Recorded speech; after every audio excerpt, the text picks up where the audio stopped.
നമസ്കാരം. UK special ന്യൂസിലേക്ക് സ്വാഗതം. തങ്ങൾ അധികാരത്തിലെത്തിയാൽ ദീർഘകാലമായ ക്ഷേമ പദ്ധതികളുടെ ആനുകൂല്യങ്ങൾ കൈപ്പറ്റുന്നവർക്ക് ആഴ്ചയിൽ 20 മണിക്കൂർ community work നിർബന്ധമാക്കുമെന്ന് reform UK.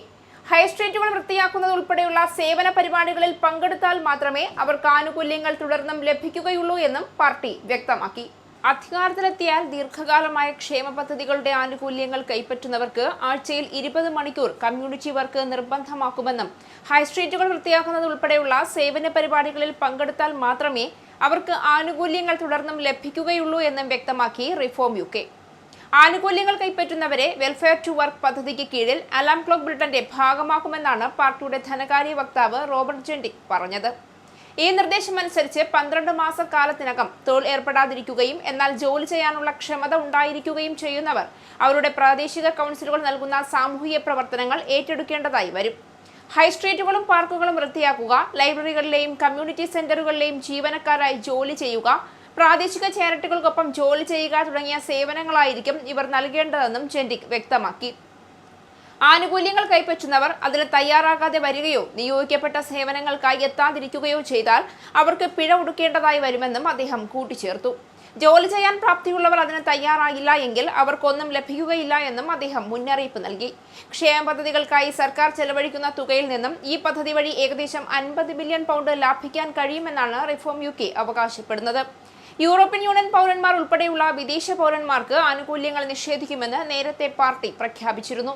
Grooming gang leader Shabbir അഹമ്മദിനെ തിരികെ സ്വീകരിക്കണമെന്ന് ബ്രിട്ടൻ വാശി പിടിക്കുകയാണെങ്കിൽ ബ്രിട്ടനിലെത്തിയ പാകിസ്ഥാൻകാരായ അനധികൃത കുടിയേറ്റക്കാരെ തിരികെ സ്വീകരിക്കുന്നത് നിർത്തലാക്കുമെന്ന് പാകിസ്ഥാന്റെ മുന്നറിയിപ്പ്. അഭയാപേക്ഷ നിരസിക്കപ്പെട്ട 1500ഓളം പാക് അഭയാർത്ഥികളെയും വിസ കാലാവധി തീർന്നവരെയും ഇമിഗ്രേഷൻ നിയമത്തിന്റെ ലംഘകരെയും തിരികെ സ്വീകരിച്ചുകൊണ്ട് ബ്രിട്ടനുമായി ഊഷ്മളമായ ബന്ധമാണ് ആഗ്രഹിക്കുന്നതെന്ന് വ്യക്തമാക്കിയിട്ടുണ്ടെന്ന് ഒരു മുതിർന്ന പാക് ഉദ്യോഗസ്ഥൻ ടെലഗ്രാഫിനോട് പറഞ്ഞതായി റിപ്പോർട്ട് ചെയ്യുന്നു. അഭയാപേക്ഷ നിരസിക്കപ്പെട്ട 1500ഓളം പാക് അഭയാർത്ഥികളെയും വിസ കാലാവധി തീർന്നവരെയും ഇമിഗ്രേഷൻ നിയമത്തിന്റെ ലംഘകരെയും തിരികെ സ്വീകരിച്ചുകൊണ്ട് ബ്രിട്ടനുമായി ഊഷ്മളമായ ബന്ധമാണ് ആഗ്രഹിക്കുന്നതെന്ന് വ്യക്തമാക്കിയ Pakistan grooming gang leader Shabbir അഹമ്മദിനെ തിരികെ സ്വീകരിക്കണമെന്ന് ബ്രിട്ടൻ വാശി പിടിക്കുകയാണെങ്കിൽ ബ്രിട്ടനിലെത്തിയ പാകിസ്ഥാൻകാരായ അനധികൃത കുടിയേറ്റക്കാരെ തിരികെ സ്വീകരിക്കുന്നത് നിർത്തലാക്കുമെന്നും മുന്നറിയിപ്പ് നൽകി. എന്നാൽ 30ഓളം ബലാത്സംഗ കേസുകളിൽ പ്രതിയായ 22 വർഷത്തെ ജയിൽ ശിക്ഷ അനുഭവിച്ച് പുറത്തിറങ്ങിയ ഷബീർ അഹമ്മദിനെ സ്വീകരിക്കണമെന്ന വാശി കരാറുകളുടെ ലംഘനവും രാജ്യങ്ങൾ തമ്മിലുള്ള ബന്ധത്തെ ഹനിക്കുന്നതാണെന്നും ഉദ്യോഗസ്ഥർ പറയുന്നു. ഷബീർ അഹമ്മദിനെ തിരികെ സ്വീകരിക്കാൻ വിസമ്മതിച്ചാൽ പാകിസ്ഥാനിൽ നിന്നുള്ളവർക്ക് വിസ നിരോധനവും സാമ്പത്തിക സഹായങ്ങൾ തടഞ്ഞുവെക്കലും ഉൾപ്പെടെയുള്ള നിരോധനം ഏർപ്പെടുത്താൻ ബ്രിട്ടീഷ് തുനിഞ്ഞേക്കുമെന്ന വാർത്തകളോട് പാക് അധികൃതർ രോക്ഷാകുലരായാണ് പ്രതികരിക്കുന്നതെന്നും റിപ്പോർട്ടിൽ പറയുന്നു. ജയിലുകളിലെ തിരക്ക് കുറയ്ക്കുന്നതിനും ശിക്ഷാ കാലാവധി തീരുന്നതിനു മുൻപ് തടവ് പുള്ളികളെ മോചിപ്പിക്കേണ്ടുന്ന സാഹചര്യം ഒഴിവാക്കുവാനുമായി പരമാവധി വിദേശ കുറ്റവാളികളെ അവരുടെ രാജ്യങ്ങളിലേക്ക് നാടുകടത്താൻ പ്രധാനമന്ത്രി ആൻഡി ബാണം ശ്രമിക്കുന്നതിനിടയിലാണ് ഇത്തരമൊരു റിപ്പോർട്ട് വരുന്നത്. ജൂൺ 30 കണക്കുകൾ പ്രകാരം ബ്രിട്ടീഷ് ജയിലുകളിൽ ആകെ 306 പാക് കുറ്റവാളികളാണുള്ളത്. 22 വർഷത്തെ തടവ് ശിക്ഷ ലഭിച്ച ഷബീർ അഹമ്മദ് 14 വർഷത്തെ ശിക്ഷ അനുഭവിച്ചതിനു ശേഷം കഴിഞ്ഞ മാസമായിരുന്നു ജയിൽ മോചിതനായത്. ബ്രിട്ടീഷ് പൗരത്വം റദ്ദു ചെയ്യപ്പെട്ടിട്ടും ഷബീർ അഹമ്മദിനെ നാടുകടത്തുന്ന തടയുന്ന അരനൂറ്റാണ്ടിലേറെ പഴക്കമുള്ള ഇമിഗ്രേഷൻ നിയമങ്ങളിലെ പിഴവുകൾ തിരുത്തുമെന്ന് ഹോം സെക്രട്ടറി ഷബാന മഹ്മൂദ് പ്രഖ്യാപിച്ചിരുന്നു. എന്നാൽ ഷബീർ അഹമ്മദ് പാക് പൗരത്വം ഉപേക്ഷിച്ചതിനാൽ അയാളെ തിരികെ സ്വീകരിക്കാൻ കഴിയില്ല എന്ന നിലപാടാണ് പാകിസ്ഥാൻ സ്വീകരിച്ചിരിക്കുന്നത്. ഏതാണ്ട് ജീവിതത്തിന്റെ ഭൂരിഭാഗവും ബ്രിട്ടനിൽ ചെലവഴിച്ച ഷബീർ അഹമ്മദ് ബ്രിട്ടന്റെ തലവേദനയാണെന്ന നിലപാടാണ് പാക് അധികൃതർ സ്വീകരിച്ചിരിക്കുന്നത്. ബ്രിട്ടനിലെ കുടുംബങ്ങളുടെ ജീവിത ചെലവ് പ്രതിസന്ധി കൂടുതൽ മോശമാക്കി എനർജി ബില്ലുകൾ കുതിച്ചുയരുന്നു. എനർജി ബില്ലുകൾ ജൂലൈയിൽ പണപ്പെരുപ്പം 3% എത്തിച്ചിരിക്കുമെന്ന സൂചനകളാണ് ഇതിന് കാരണം. ഈ ആഴ്ച ഔദ്യോഗിക പണപ്പെരുപ്പ കണക്കുകൾ പുറത്തുവരാൻ ഇരിക്കവെയാണ് മുന്നറിയിപ്പ്. ഇറാൻ യുദ്ധം മൂലം ആഗോള എനർജി വിപണികൾ ഞെട്ടലിൽ നിന്ന് മുക്തമായിട്ടില്ല. കഴിഞ്ഞ മാസം UK ഗ്യാസ്, ഇലക്ട്രിസിറ്റി ബില്ലുകൾ ഉയർന്നത് രാജ്യത്തെ ഹെഡ്ലൈൻ പണപ്പെരുപ്പ നിരക്ക് 30% തള്ളിവിടുമെന്നാണ് ഇക്കണോമിസ്റ്റുകളുടെ പ്രവചനം. ജൂണിലെ 2.6% നിന്നും ഈ നിലയിലേക്ക് കുതിച്ചു ചാടിയാൽ ജനങ്ങളുടെ ബജറ്റിന് ഇത് കനത്ത ഷോക്കായി മാറും. സെപ്റ്റംബറിൽ പലിശ നിരക്കുകൾ വർദ്ധിപ്പിക്കാൻ ബാങ്ക് ഓഫ് ഇംഗ്ലണ്ട് തീരുമാനിച്ചേക്കുമെന്ന് ആശങ്കയുണ്ട്. മിഡിൽ ഈസ്റ്റ് സംഘർഷം മൂലമുണ്ടായ അസ്ഥിരമായ എണ്ണ, വാതക വിലകൾ കാരണം പണപ്പെരുപ്പം ഉയരുമെന്നാണ് പ്രതീക്ഷിക്കുന്നത്. UK പലിശ നിരക്കുകളുടെ ഭാവി US നയിച്ച ഇറാനെതിരായ യുദ്ധം തുടരുമോ എന്നതിനെ ആശ്രയിച്ചിരിക്കുമെന്ന് Bank of England governor Andrew Bailey മുന്നറിയിപ്പ് നൽകി. സംഘർഷത്തിന്റെ അവസ്ഥയെക്കുറിച്ചുള്ള അനിശ്ചിതത്വം കാരണം എണ്ണയുടെയും വാതകത്തിന്റെയും വിലയിൽ സമീപ ദിവസങ്ങളിൽ വലിയ മാറ്റങ്ങൾ ഉണ്ടായിട്ടുണ്ട്. ബാങ്ക് ഓഫ് ഇംഗ്ലണ്ടിന്റെ പലിശ നിരക്ക് സംബന്ധിച്ച തീരുമാനം വരുന്നതിന് മുന്നേ ലെൻഡർമാർ മോർട്ട്ഗേജ് നിരക്കുകൾ വർദ്ധിപ്പിച്ചിരുന്നു. സാന്റാൻഡറും ഹാലിഫാക്സുമാണ് തങ്ങളുടെ ഫിക്സഡ് റേറ്റ് ഡീലുകളിൽ ഇപ്പോൾ നിരക്ക് വർദ്ധിപ്പിച്ചിരിക്കുന്നത്. ഏറ്റവും ഒടുവിലായി സൗത്ത് വെസ്റ്റ് വാട്ടർ കൂടി ഹോസ് പൈപ്പ് നിരോധനം ഏർപ്പെടുത്തിയതോടെ ഏകദേശം 26 ദശലക്ഷത്തോളം ആളുകളെയാണ് ഹോസ് പൈപ്പ് നിരോധനം ബാധിച്ചിരിക്കുന്നത്. സെൻട്രൽ ഇംഗ്ലണ്ടിലെയും തെക്കൻ ഇംഗ്ലണ്ടിലെയും ഒട്ടുമിക്ക പ്രദേശങ്ങളിലെയും ആളുകൾക്ക് തുടർച്ചയായ ഉഷ്ണതരംഗത്തിനു ശേഷമാണ് ഹോസ് പൈപ്പ് നിരോധനം ഏർപ്പെടുത്തിയിരിക്കുന്നത്. ഇംഗ്ലണ്ടിന്റെ പകുതിയോളം പ്രദേശങ്ങളും വെയിൽസ് മുഴുവനായും ഇപ്പോൾ വരൾച്ച ബാധിത പ്രദേശങ്ങളായി ഔദ്യോഗികമായി പ്രഖ്യാപിക്കുകയും ചെയ്തിട്ടുണ്ട്. സെൻട്രൽ ഇംഗ്ലണ്ടിലെയും തെക്കൻ ഇംഗ്ലണ്ടിലെയും ഒട്ടുമിക്ക പ്രദേശങ്ങളിലെയും ആളുകൾക്ക് തുടർച്ചയായ ഉഷ്ണതരംഗത്തിനു ശേഷം ഹോസ് പൈപ്പ് നിരോധനം ഏർപ്പെടുത്തിയതോടെ ഏകദേശം 26 ദശലക്ഷത്തോളം ആളുകളെയാണ് ഹോസ് പൈപ്പ് നിരോധനം ബാധിച്ചിരിക്കുന്നത് എന്ന് റിപ്പോർട്ട്. സൗത്ത് വെസ്റ്റ് വാട്ടർ കഴിഞ്ഞ ദിവസം ഡെവണിന്റെയും ഡോർസെറ്റിന്റെയും ചില ഭാഗങ്ങളിൽ ഹോസ് പൈപ്പ് നിരോധനം പ്രഖ്യാപിച്ചിരുന്നു. എന്നാൽ ഇപ്പോൾ അത് ഡെവൺ, കോൺവാൾ, ഡോർസെറ്റിന്റെയും സോമർസെറ്റിന്റെയും ചില ഭാഗങ്ങൾ, ഐൽസ് ഓഫ് സ്കിലി എന്നിവിടങ്ങളിലെ എല്ലാ ഉപഭോക്താക്കൾക്കുമായി വ്യാപിപ്പിച്ചിരിക്കുകയാണ്.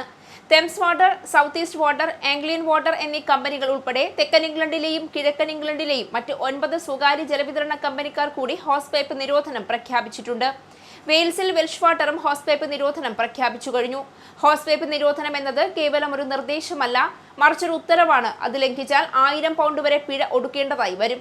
ഹോസ് പൈപ്പ് നിരോധനം നിലനിൽക്കുന്ന പ്രദേശങ്ങളിൽ ഉദ്യാനങ്ങളിലെ ചെടികൾക്ക് ജലസേചനം നടത്താനും കാറുകൾ കഴുകാനും സ്വിമ്മിംഗ് പൂളുകളിൽ വെള്ളം നിറയ്ക്കാനും മറ്റും ഹോസ് പൈപ്പ് ഉപയോഗിക്കുന്നതിൽ വിലക്കുണ്ടാകും.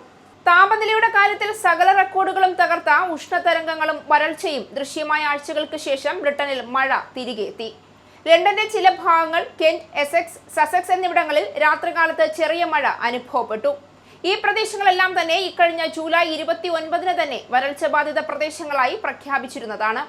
ആഴ്ച മധ്യത്തോടെ ഇടിവെട്ടോടുകൂടിയ മഴയും തണുത്ത കാലാവസ്ഥയും എത്തുമെന്ന് പ്രവചിച്ചിരിക്കുന്നതിനിടയിലാണ് ഈ സംഭവം. മാസങ്ങളോളം നീണ്ട വരണ്ട കാലാവസ്ഥയ്ക്കും അപകടകരമാം വിധം ജലനിരപ്പ് താഴുന്ന പ്രതിഭാസത്തിനും കൊടിയ ചൂടിനും ഒടുക്കമാണ് ഇപ്പോൾ ബ്രിട്ടനിൽ മഴയെത്തുന്നത്. ബ്രിട്ടന്റെ ചില ഭാഗങ്ങളിൽ താപനില 38 ഡിഗ്രി സെൽഷ്യസ് വരെയായി ഉയർന്നിരുന്നു. 5 ജലസംഭരണികളിൽ അസാധാരണമാം വിധം ജലനിരപ്പ് താഴ്ന്നതായി സർക്കാർ തന്നെ മുന്നറിയിപ്പ് നൽകിയിട്ടുണ്ട്. ഇംഗ്ലണ്ടിലും വെയിൽസിലുമായുള്ള മൊത്തം 31 റിസർവോയറുകളിൽ മറ്റ് 7 എണ്ണത്തിലും ജലനിരപ്പ് ആശങ്കയുളവാക്കുന്ന തരത്തിൽ താഴ്ന്നിട്ടുണ്ട്. ഇപ്പോൾ വരുമെന്ന് പ്രതീക്ഷിക്കുന്ന മഴ വരൾച്ചയ്ക്ക് ഒരു പരിഹാരമാകാൻ ഇടയില്ല എന്ന് വിദഗ്ധർ മുന്നറിയിപ്പ് നൽകി. ആഴ്ചകളോളം ശരാശരിക്ക് മേൽ മഴ ലഭിച്ചാൽ മാത്രമേ ഇപ്പോൾ വരൾച്ച ബാധിത പ്രദേശങ്ങളായി പ്രഖ്യാപിച്ചിരിക്കുന്ന ഇടങ്ങൾക്ക് അതിൽ നിന്ന് മുക്തി നേടാൻ കഴിയുകയുള്ളൂ. സാധാരണ ജൂലൈ മാസത്തിൽ ലഭിക്കാറുള്ള മഴയുടെ 26% മാത്രമായിരുന്നു വടക്ക് പടിഞ്ഞാറൻ ഇംഗ്ലണ്ടിൽ ലഭിച്ചതെങ്കിൽ തെക്ക് കിഴക്കൻ ഇംഗ്ലണ്ടിലും സസെക്സിന്റെ ചില ഭാഗങ്ങളിലും ശരാശരി മഴയുടെ 1% മാത്രമായിരുന്നു പെയ്തിറങ്ങിയത്. അതേസമയം ഐൽ ഓഫ് റൈറ്റ്സിലും ഹാംപ്ഷയറിലെ ചില പ്രദേശങ്ങളിലും കഴിഞ്ഞ 59 ദിവസങ്ങളായി ഒരു തുള്ളി മഴ പോലും ലഭിച്ചിട്ടില്ല. ബ്രിട്ടനിലെ റോഡ് ചാർജുകളിൽ ലണ്ടനിലെ ഇന്ത്യൻ ഡിപ്ലോമാറ്റിക് മിഷൻ 10.79 മില്യൺ പൗണ്ടിന്റെ കുടിശ്ശിക വരുത്തിയതായി റിപ്പോർട്ട്. ലണ്ടൻ കൺജഷൻ ചാർജ് കുടിശ്ശികയുള്ള വിദേശ മിഷനുകളിൽ 4ാം സ്ഥാനത്താണ് ഇന്ത്യയുള്ളത്. അമേരിക്ക, ചൈന, ജപ്പാൻ എന്നീ രാജ്യങ്ങളാണ് ഇക്കാര്യത്തിൽ ഇന്ത്യക്ക് മുന്നിലുള്ളത് എന്ന് ട്രാൻസ്പോർട്ട് ഫോർ ലണ്ടന്റെ കണക്കുകൾ കാണിക്കുന്നു.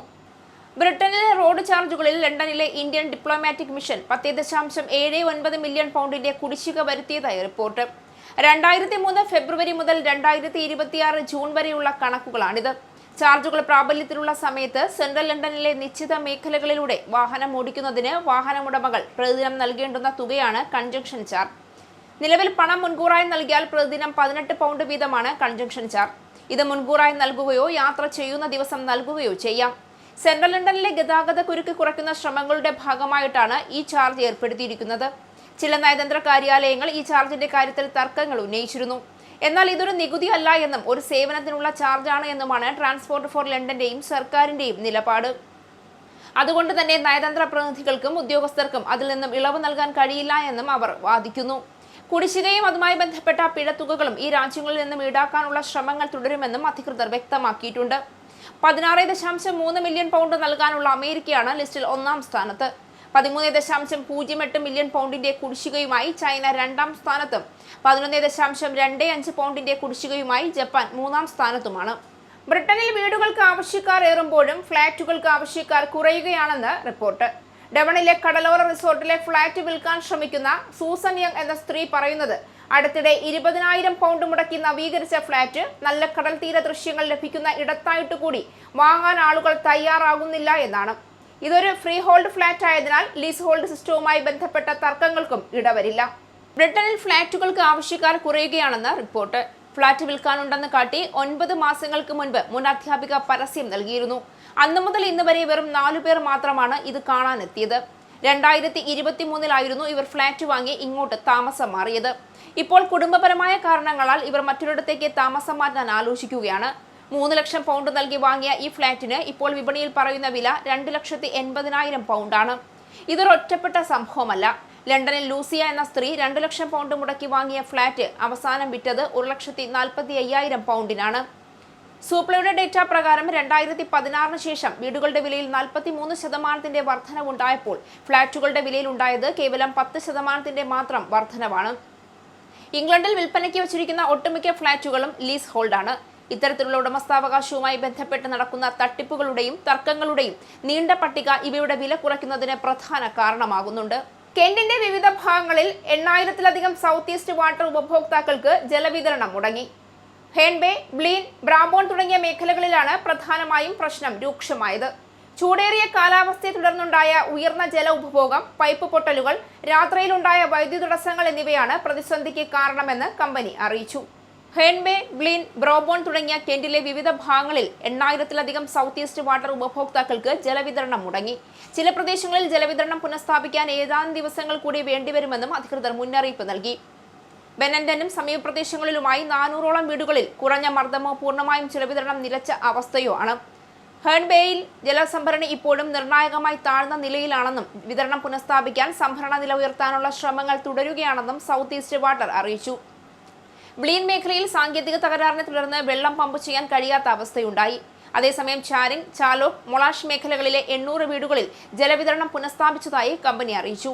പ്രതിസന്ധിയിൽ ജീവനക്കാർ കടുത്ത സമ്മർദ്ദത്തിലാണ് പ്രവർത്തിക്കുന്നതെന്ന് സൗത്ത് ഈസ്റ്റ് വാട്ടർ വ്യക്തമാക്കി. ജീവനക്കാർക്കും കരാറുകാർക്കും നേരെ ചിലയിടങ്ങളിൽ അധിക്ഷേപം ഉണ്ടായതായും കമ്പനി പറഞ്ഞു.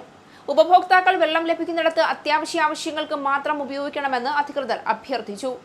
അടിയന്തരമായി ആവശ്യമായവർക്ക് വിതരണം ചെയ്യുന്നതായി ക്രാൻബ്രൂക്ക്, ചാലോക്, ഹേൺബേ, കാൻറ്റർബറി തുടങ്ങിയ പ്രദേശങ്ങളിൽ കുപ്പിവെള്ള വിതരണ കേന്ദ്രങ്ങൾ തുടങ്ങിയിട്ടുണ്ട്. നിലവിലെ സാഹചര്യം അംഗീകരിക്കാനാകാത്തതാണെന്നും ജലചോർച്ച കുറയ്ക്കാനും വരൾച്ചാ പദ്ധതികൾ കൂടുതൽ കാര്യക്ഷമമായി നടപ്പാക്കാനും സൗത്ത് ഈസ്റ്റ് വാട്ടർ വേഗത്തിൽ നടപടി സ്വീകരിക്കണമെന്നും department four environment, food and rural affairs ആവശ്യപ്പെട്ടു. ഇംഗ്ലണ്ടിലെ ഗ്രാമപ്രദേശങ്ങളിൽ ചെലവ് കുറഞ്ഞ വീടുകളുടെ ലഭ്യത കുറയുമെന്ന ആശങ്ക ശക്തമായതിനെ തുടർന്ന് ഭവന നിർമ്മാണ ചട്ടങ്ങളിൽ ഇളവ് നൽകാനുള്ള നിർദ്ദേശം ബ്രിട്ടീഷ് സർക്കാർ പിൻവലിച്ചു.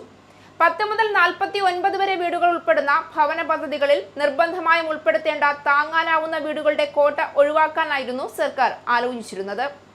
ഇംഗ്ലണ്ടിലെ ഗ്രാമപ്രദേശങ്ങളിൽ ചിലവ് കുറഞ്ഞ വീടുകളുടെ ലഭ്യത കുറയുമെന്ന ആശങ്ക ശക്തമായതിനെ തുടർന്ന് 10 മുതൽ 49 വരെ വീടുകൾ ഉൾപ്പെടുന്ന ഭവന പദ്ധതികളിൽ നിർബന്ധമായും ഉൾപ്പെടുത്തേണ്ട താങ്ങാനാകുന്ന വീടുകളുടെ കോട്ട ഒഴിവാക്കാൻ തീരുമാനിച്ച സർക്കാർ നടപടി പിൻവലിച്ചു. പുതിയ വീടുകളുടെ നിർമ്മാണം വേഗത്തിലാക്കുകയും സർക്കാരിന്റെ ഭവന ലക്ഷ്യങ്ങൾ കൈവരിക്കുകയുമായിരുന്നു ഇതിനു പിന്നിലെ പ്രധാന ഉദ്ദേശ്യം. നിർദ്ദേശപ്രകാരം നിർമ്മാണ കമ്പനികൾക്ക് താങ്ങാനാവുന്ന വീടുകൾ നേരിട്ട് നിർമ്മിക്കുന്നതിന് പകരം പണം നൽകി ബാധ്യത നിറവേറ്റാൻ അനുമതി ലഭിക്കുമായിരുന്നു.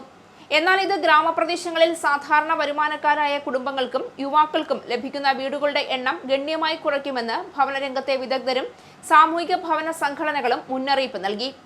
ഇംഗ്ലണ്ടിലെ ഗ്രാമീണ മേഖലകളിൽ പകുതിയിലധികം താങ്ങാനാവുന്ന വീടുകളും ഇത്തരം പദ്ധതികളിലൂടെയാണ് നിർമ്മിക്കപ്പെടുന്നതെന്നും ചട്ടം മാറിയാൽ അടുത്ത 10 വർഷത്തിനിടെ ഏകദേശം 32,000 വില കുറഞ്ഞ വീടുകൾ നഷ്ടമാകാൻ സാധ്യതയുണ്ടെന്നും നാഷണൽ ഹൗസിംഗ് ഫെഡറേഷൻ ചൂണ്ടിക്കാട്ടി.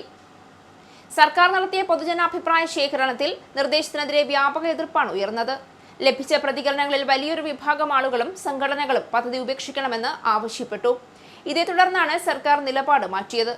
താങ്ങാനാവുന്ന വീടുകളുടെ നിർമ്മാണം വർദ്ധിപ്പിക്കുമെന്ന തിരഞ്ഞെടുപ്പ് വാഗ്ദാനത്തിൽ നിന്ന് പിന്നോട്ടില്ല എന്നും അതേസമയം രാജ്യത്തെ ഭവന നിർമ്മാണം വേഗത്തിലാക്കാൻ മറ്റ് പദ്ധതികളുമായി മുന്നോട്ടു പോകുമെന്നും ഭവനകാര്യ സെക്രട്ടറി ഏഞ്ചല റൈനർ വ്യക്തമാക്കി. റെയിൽ, ട്രാം സ്റ്റേഷനുകൾക്ക് സമീപമുള്ള പ്രദേശങ്ങളിലെ ഭവന പദ്ധതികൾക്ക് അനുമതി നൽകുന്ന നടപടികൾ ലളിതമാക്കുന്നതും സർക്കാരിന്റെ പുതിയ പദ്ധതികളിൽ ഉൾപ്പെടുന്നു. ഈ ന്യൂസ് ബുള്ളറ്റിൻ അവസാനിച്ചു. നന്ദി.